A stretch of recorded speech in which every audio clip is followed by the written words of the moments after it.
how manifestation works and how exactly can you manifest and live your ideal life of true abundance and freedom. That is what we will discuss today, and we will get directly to the point. And what we are going to discuss today is based on the science of consciousness and the ancient wisdom of Vedanta, which directly comes from the Upanishads and the Vedas.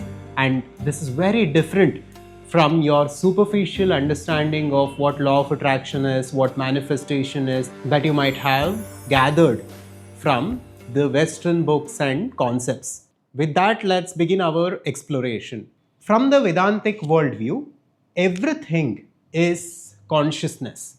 Sometimes you would have heard of this concept called everything is energy, everything is vibration. Even we had made a video like that. But consciousness is something even subtler. It is a dimension which is beyond definitions and words, and it is the essence of reality. That is what Vedanta is pointing to when it says the entire universe is one, the entire world is one. So now, just for the sake of this video, just assume that this entire circle, the bigger circle which is highlighted in red, denotes the infinite consciousness. There is this infinite energy, there is this dimension called consciousness which is in and through everything. The Chandogya Upanishad says, Sarvam Kalvidam Brahma. Every aspect of this universe and this existence is pervaded by consciousness. It is engulfed by consciousness, and everything is ultimately an appearance in consciousness. So the duality, the material reality that we are perceiving is just an illusion. It's a matrix. Ultimately, there is a hidden code behind everything, and that code is consciousness. And so everything is consciousness. And if everything is consciousness, then even you yourself, within yourself, are nothing but this consciousness itself, right? That is why the Chandogya goes on to say, Tattvamasi, you are it, you are that infinite consciousness. Immediately it might be difficult to fathom it and digest it, and that's totally fine. All we can do for now is to understand that matter and energy are one and the same. Like how Einstein gave his equation, that is E equals mc square, where he equated energy with matter and said matter is a different dimension of energy and energy is a different dimension of matter. Now, Vedanta is just a step forward where it says everything in essence is consciousness. Even energy is also an appearance in consciousness, and consciousness is even more fundamental aspect of reality, and in fact it is the reality itself.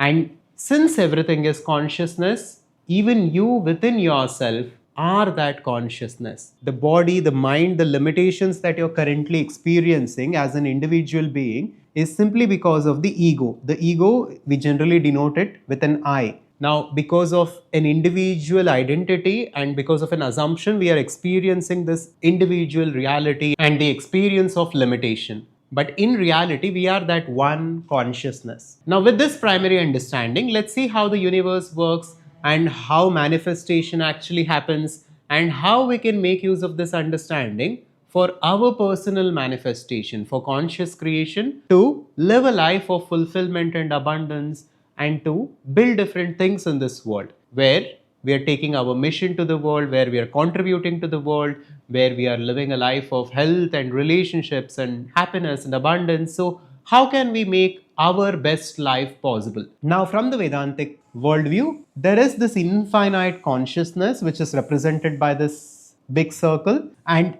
the universe which is represented by this line or the screen. Think of this as a screen on which the entire projection of the universe is appearing. Now, the universe is an appearance in consciousness. That is the foundational perspective of Adhvaitha Vedanta. Now, just like the entire universe is a projection within that infinite consciousness, and ultimately from this regard everything is consciousness itself, the individual personal reality is an appearance in your individual awareness that you have right now because of your ego and because of your mind. So there is this entire universe with all its layers, with all its complexities, with all its infinitude, and that entire universe all put together can be considered as just an appearance in consciousness, in that infinite field of consciousness or God. Now, similarly, our personal reality that we experience is represented by this line here, which is the blue line, which can be again looked at as a screen, like a cinema screen that we see, where we see different things happening. Now, that is the screen here where our personal reality is happening. For example, right now, you're watching this video.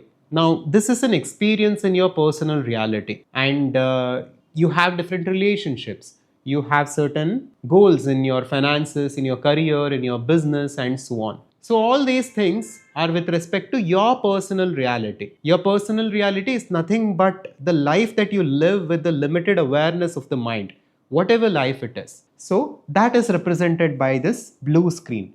So the red screen here represents the entire universe and whatever is happening in the entire universe, which is just an appearance in this consciousness. And similarly, the blue screen represents whatever is happening in your personal reality with regards to your health, wealth, relationships, inner peace, purpose, and spiritual grounding. These are some of the primary areas we focus on at ACS. So all these things are happening in your personal reality, and that is an appearance in your personal awareness or channeled consciousness. Now let's go a little deeper here to make sense of what we are discussing. So there is this infinite field, like I mentioned, which is beyond all dimensions, which has infinite creative potential within it. So that is in fact what this reality is. Now, although we are that in our essence, right now we have identified with so many things. We have identified with so many limiting beliefs.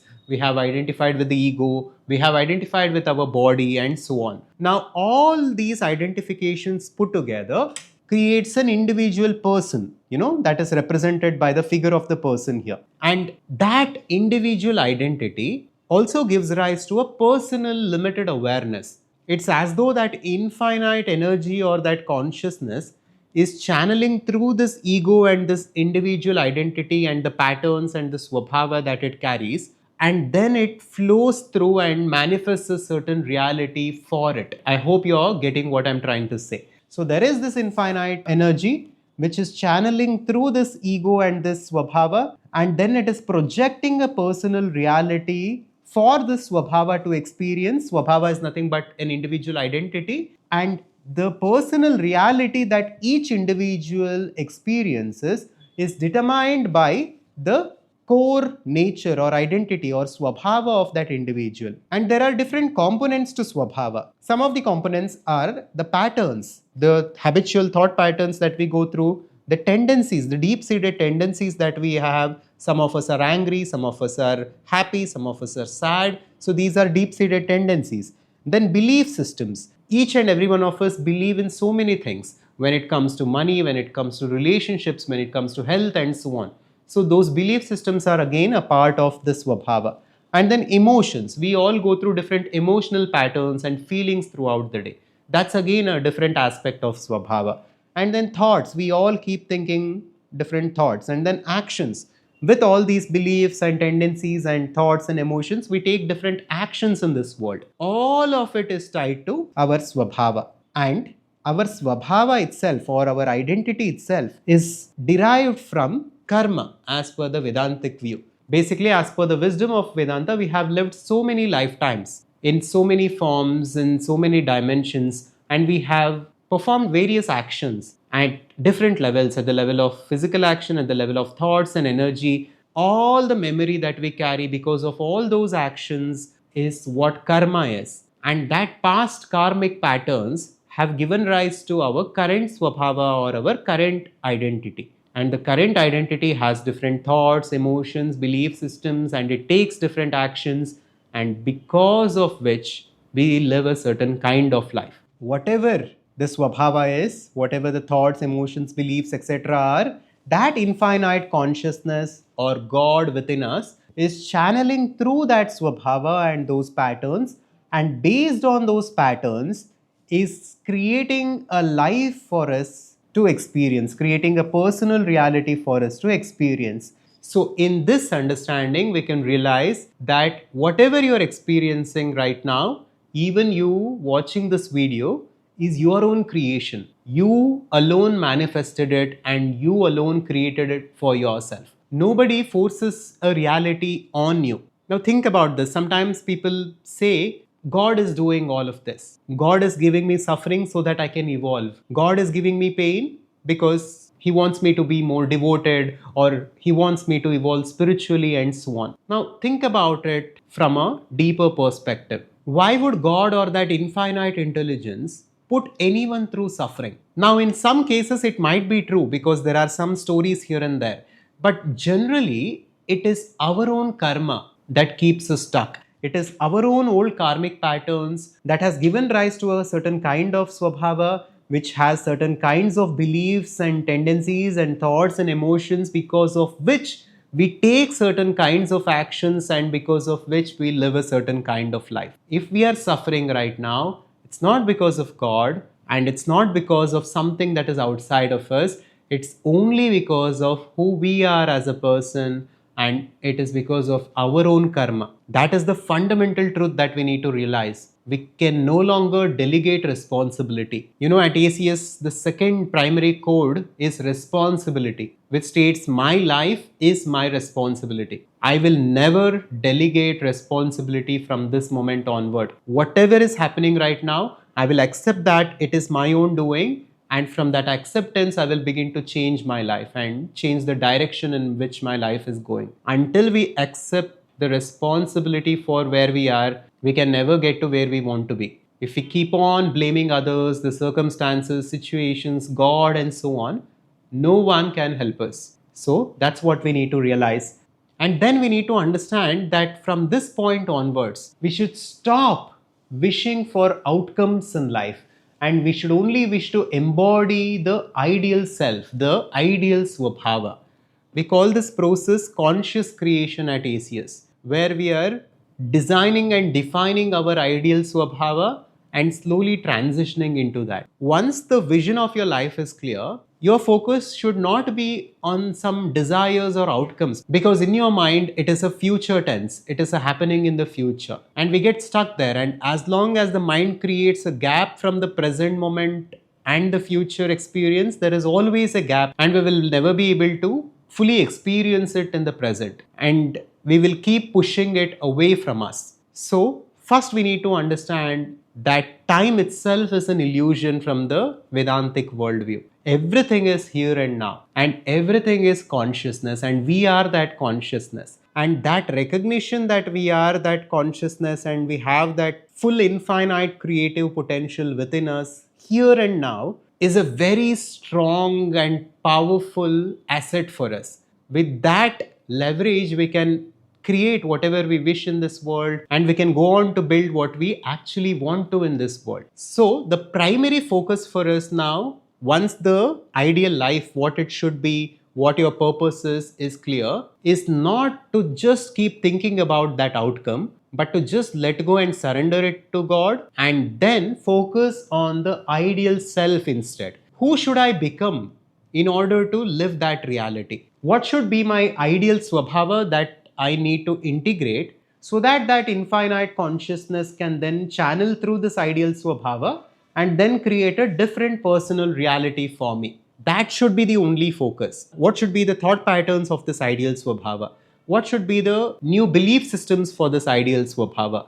What should be the tendencies of these ideal swabhava? What should be the emotional patterns in this ideal identity? And what are some of the patterns that are keeping me stuck, and what should I get rid of from this current swabhava or identity? So that should be your attitude.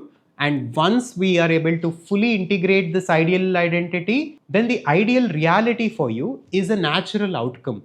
That's how the law is. Time and again we hear these phrases in Sanatana Dharma, Yad Bhavam Tad Bhavati, which means however your state of being is, such a personal reality or life you are creating for yourself. Or Yamati Sagati Bhavet, however your mind is, however your intellect is, such a kind of life you are creating for yourself. And so finally, it's very important to grasp the being, doing, having paradigm, right?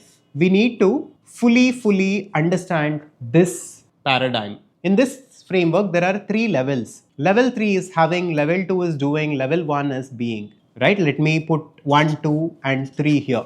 Most people are stuck at level 3, that is the having paradigm, where they are just focused on having things. People are like beggars here. I want that, I want this. They are not thinking about how can I contribute positively to the world, how can I add value, and so on. And they are just focused on grabbing and grasping and having. Now, this is a place where there is least leverage, where there is high stress, and where manifestation is very, very difficult. Above that, there is the doing level, which is level 2, where most professionals and entrepreneurs are stuck. This is a higher level compared to having, but even that is limited. This is where people believe that working hard will lead them to success. I can hustle and I can work day and night and I can take all the stress, and then that ideal life is possible, then that abundance is possible. There is some truth to this. And just by physical action alone, we can create certain things in this world. But still, this is not a place of high leverage. We tend to get stressed, we tend to get burned out, and we drain our energy here. And ultimately, we lose our health or relationships in the pursuit of something else. So again, this is something that we need to transition out of. And then we should understand and focus on level 1, that is being, which is the most important level and dimension. This being is about our swabhava, who we are being currently. Who are you right now? What are you being currently? That is determining the entirety of your life. If you think you are limited, if you think you are the body and mind, and if you think achieving that ideal life is difficult for you, that is the reality that you are experiencing currently. Because Yad bhavam tad bhavati. However, your deepest swabhava is such a kind of reality you are experiencing. Now, once we understand this, the next step is to go deeper and see who we are in our essence. Understand more and more that we are not this individual identity ultimately, but we are this infinite pure awareness or consciousness, this pure energy, and we are pure potential. And then from that perspective, if we can transition into that ideal swabhava with transformed thoughts, emotions, and beliefs, then that ideal life is a natural outcome. So the process of doing this is conscious creation, and right now we are at a very important juncture. The entire planetary alignment and the energies that surround us is conducive for us to go through this journey.